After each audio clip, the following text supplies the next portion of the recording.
Welcome to our Team Jaeger REDSHORT panel presentation. Our Team Jaeger is our underground cyber collection and analysis team. This month we're going to be highlighting the maritime resilience. And we're going to be talking with Daniel Ng, who's the CEO of CyberOwl, and Jonathan Sweeney, who's with our Red Sky Alliance. Dan, John, welcome. Hey Dan, if you could tell us a little bit about CyberOwl, then a little bit about yourself. Yeah, sounds good. Hi, Bill. Hi, John. So I'm Dan. I'm CEO of CyberOwl, and CyberOwl is a maritime cybersecurity business. We really specialize in security monitoring and analytics. So this is all about getting the data and the evidence to help the fleet operator to visualize the cyber risks on their shipboard systems. Good. And John, a little bit about the Red Sky Alliance and WAPAC Labs. Hi, everyone. So I'm Jonathan Sweeney. I'm the Chief Product Officer here at Red Sky Alliance. Red Sky Alliance is essentially a cyber threat intelligence company. We've worked in all different industries, but specifically, I've had a recent focus in the maritime threat intelligence industry as well. So just kind of monitoring different threats that different shipping companies in the shipping industry overall might see. Well, good. So today we're going to have a short discussion on maritime resilience, focusing in on the cyber aspect of the maritime world. And within the last 2 weeks, there was a ship, an evergreen ship that ran aground in the Suez Canal. And there had been some speculation that the power and the navigation systems of that ship were affected. They're still investigating it, but I know John and I have talked that, what if that was a cyber incident? What if that factored into it?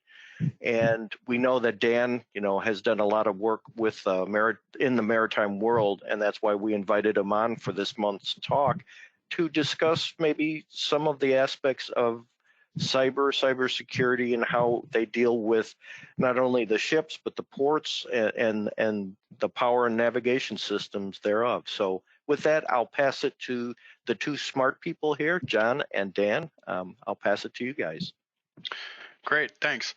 Yeah, so just to give everyone a background who's unfamiliar with the incident, essentially a skyscraper-sized vessel, the Evergreen MV Ever Given, was stuck in the Suez Canal for about 6 days there.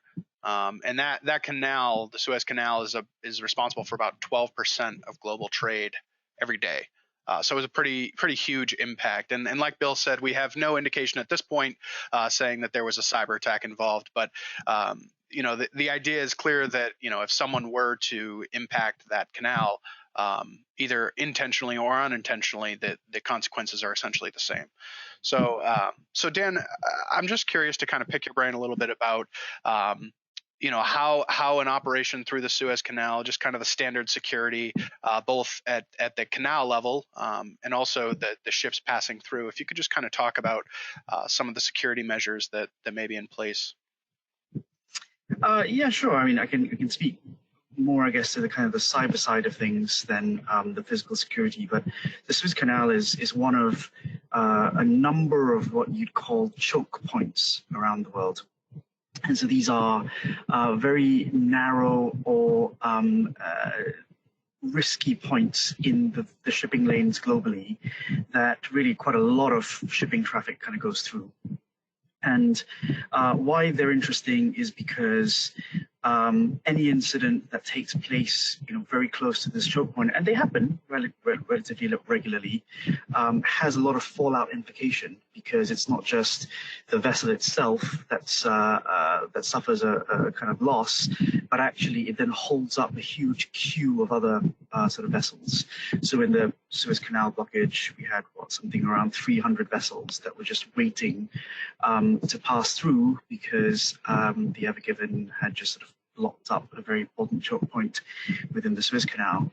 And it makes it very difficult for many of the fleet operators to make quick decisions around what to do next, because it's a gamble, right? You're sitting there thinking, what if I wait for another day or 2 days? They might clear this up, and I will then save a significant amount instead of having to go right around Africa to make that same journey. So I'll wait for a day, then you wait for another day, and then 6 days later, you're kind of still waiting, and you've got to make some quick decisions around that.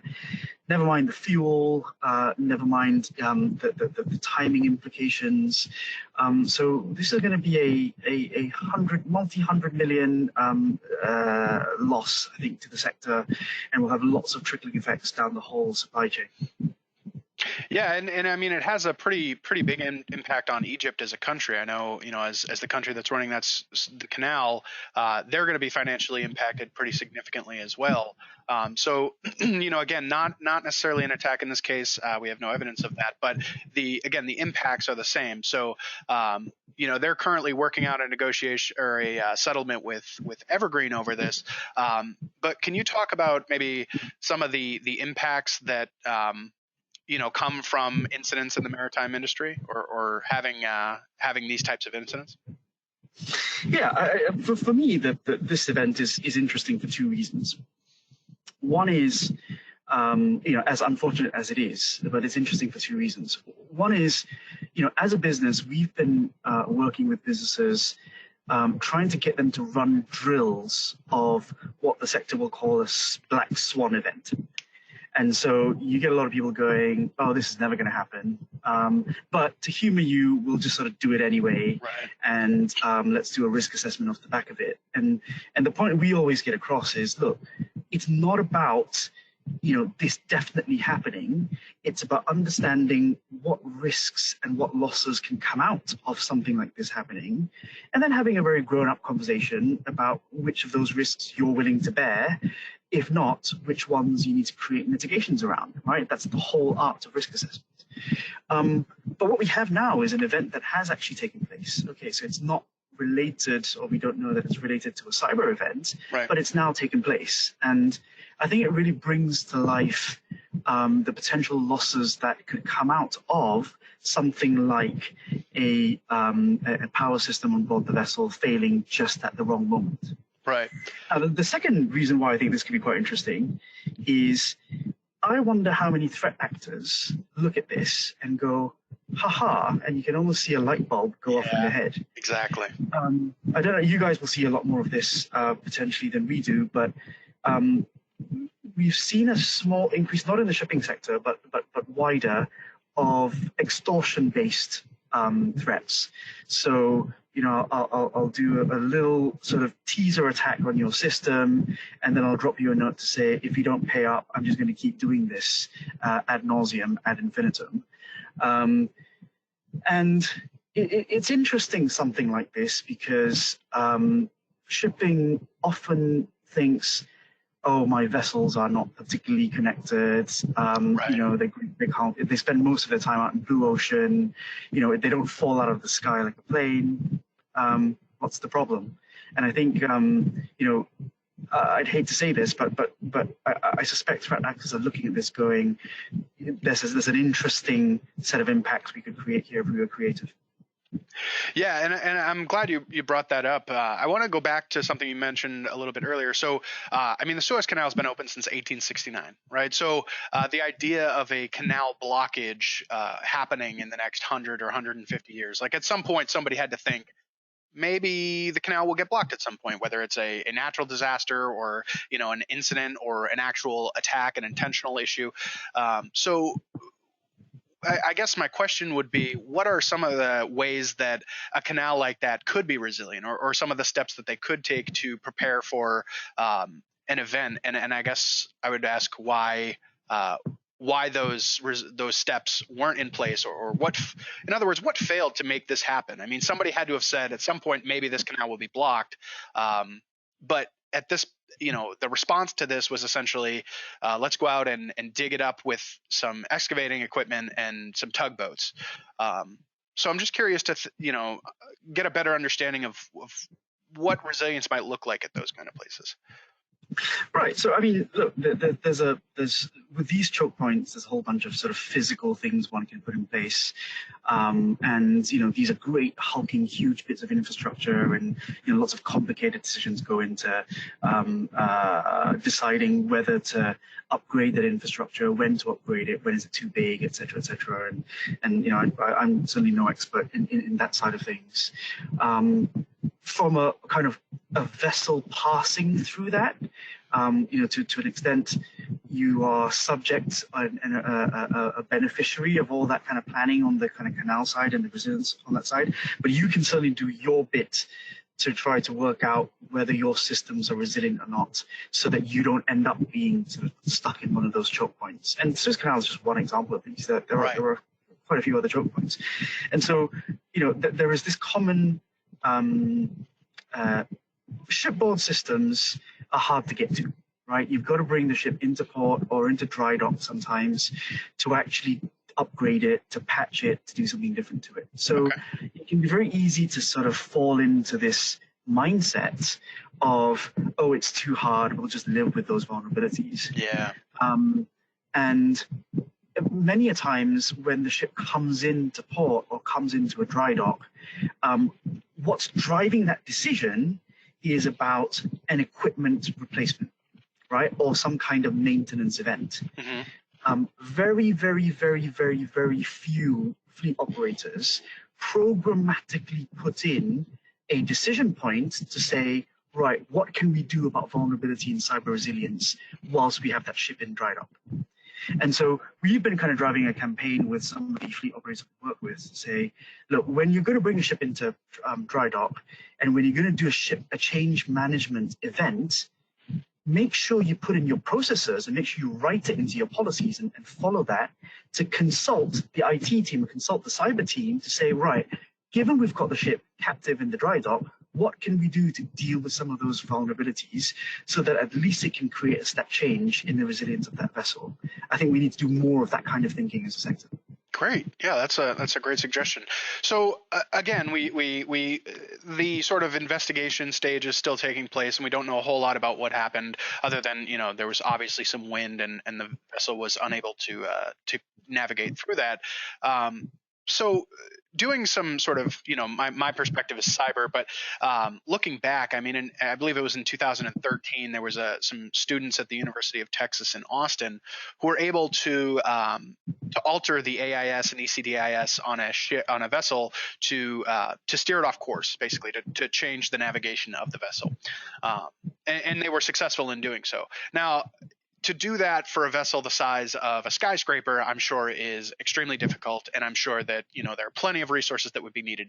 And probably the University of Texas student. No, okay, all right. Well, I guess I want to learn more about that. I mean, what kind of resources would be required to, if kids at University of Texas Austin can do this, what kind of resources would be required to move a vessel this size? Look, many of those systems are used in these huge vessels that are used in these huge vessels are very, very similar to those on a yacht or a super yacht. Okay, maybe not like a 6-person leisure boat, but one of the larger super yachts, which I think is the exercise that you're referring to. Oh wow! Okay. In some ways, some of the super yachts actually have more sophisticated systems, actually, because they are looking at doing more complicated maneuvers in more complicated waters, whereas most of commercial shipping actually go up and down the same routes all the time. Yeah. And yes, some ports and some harbors are very complicated maneuvers, but most of the time they're sort of doing the same route. So no, the answer is it's not necessarily. In fact, it probably isn't. In fact, it might be the opposite. More difficult to do it on a large commercial vessel. But the other kind of part to this is that I think why this event is particularly interesting is because shipping always tells you, we're not a plane, so we can't fall out. A ship can't fall out of the sky, so the risk is actually fairly limited, right? We don't. That's what they say. I don't agree, but that's what you'll often hear them saying. Yeah. We're not worried about confidentiality because the worst case is that you might lose a little bit of detail around what cargo you're carrying. Again, we can debate that. We are very worried about availability, but we're not worried about availability from a cybersecurity standpoint, because if a cyber attack takes place and the system fails, then we'll see it fail, and then we'll go back to manual processes, and shipping has loads of manual processes. Right. But in that kind of CIA model, shipping always forgets integrity. What about integrity? What happens when you're in this really narrow a piece of water and you have to make a complicated maneuver and there's a sandstorm, you can't see out the window, and you have to rely on your instruments. Right. And you have to rely on the power system working really, really well. In this case, it sounds like it was probably a power system. Well, then you're completely reliant on your user interface, on your human-machine interface. Yeah. You're completely reliant on those readings. And if there's an integrity error, then it's not too hard to imagine ending up in a similar situation.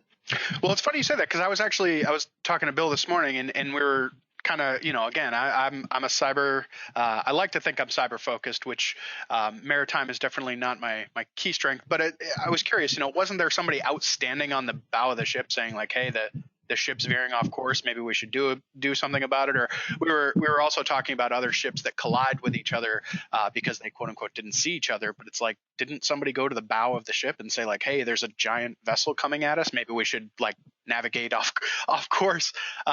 So yeah, I think that's really interesting. So I'm curious as to, we know now that sort of the precedent is set, right? I mean, it's been over 150 years now, and nothing, no terrorists were inspired, no cyber threat actors were inspired, and now all of a sudden they've got an event to see like, hey, if I block the Suez Canal, I can cause major disruptions to, either specific countries like Egypt or sort of general disruption to the market, where we saw over 350 ships were unable to pass through. So I'm curious to think of, obviously not like speculate, but just to get kind of an idea of how likely you think maybe a cyber attack that could result in the same kind of damage, the likelihood of that occurring.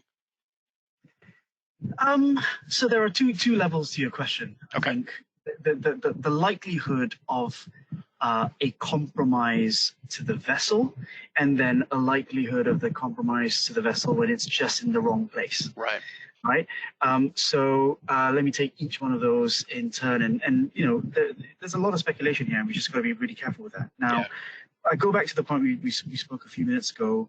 The likelihood of compromising a system on the vessel, it's relatively easy to do. Okay. And I think time and time again, whether through a penetration test or whether through actually kind of events that have taken place, it's proven that it's actually relatively easy to do. And shipping is just not as secure as some other sectors out there, and there's still a lot of work to do. So the more interesting question in some ways, the second one, which is how easy it is to do that at just the wrong moment. Now, you may know this, you may not. It's relatively easy to know where a vessel is because we've got AIS systems now that tell you where a vessel is. And it's relatively easy to see where the vessel's headed because that forms part of that reporting process. So if you were malicious, if you were paid off to do it, or if you were just bored and you wanted to create an effect like that, actually tying those two bits of intelligence together in terms of how do I penetrate the vessel and where is the vessel headed isn't too difficult. Now, I must caveat that, let's be clear, it still needs the perfect storm of a number of things that happen at all the wrong moments at the same time.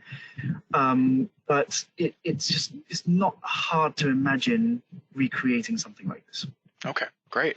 So I guess I never want to finish on a negative note, but looking at the time here, I'd like to know kind of, at CyberOwl, what are you guys doing to keep people safe? And what are you guys doing over there to sort of help avoid these types of problems? It's about preempting the problem. So what we try to do is we use data and evidence to say, hey, look, all your back doors are open, or there are these 4 significant back doors that are open. And you can't do everything, but if you start with the basics of these 4, and here's the data to show you that they are open, then actually you are significantly less likely to be compromised than the next vessel or third vessel. Yeah. So most of what we do is that proactive part of it. So we call it pre-incident, to say, look, these are your top risks, and here's the data and the evidence to show it. And actually, we can also see near misses happening all the time. Please go do something about it. And that's essentially the whole ethos of what we try to do. Excellent. Well, with that, Dan, I want to say thank you for our conversation today, and I'll go ahead and pass it back to Bill. But thank you.